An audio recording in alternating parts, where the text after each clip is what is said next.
Pemirsa bertempat di Gedung Serbaguna Tanjung Senai Indralaya Ogan Ilir, Jaksa Agung Muda Intelijen Profesor Reda Mantovani menghadiri pengukuhan pengurus DPC Apetnas Kabupaten dan Kota se-Sumatera Selatan.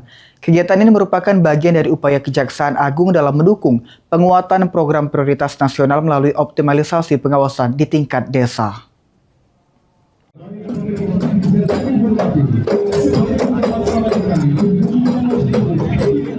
Dalam sambutannya, Jaksa Agung Muda Intelijen Reda Mantovani menjelaskan bahwa pengukuhan Apetnas berawal dari pengembangan program Jaga Desa oleh Kejaksaan Agung. Program ini menggunakan sistem aplikasi untuk memantau pengelolaan keuangan desa agar lebih transparan dan sesuai aturan dengan pelibatan jajaran intelijen kejaksaan.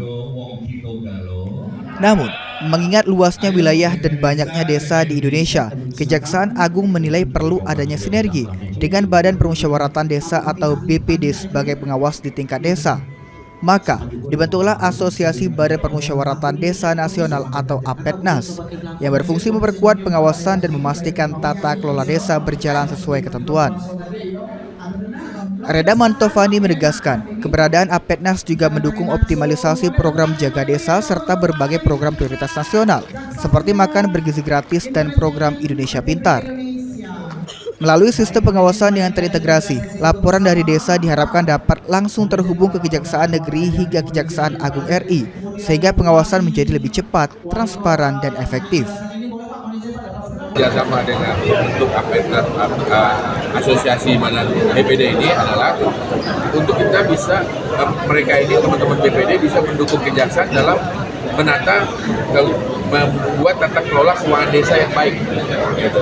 Kan harapannya nih menurunnya tingkat terjaringnya kades atau perangkatnya terkena tipikor. Tahun lalu ada 525 oknum kades.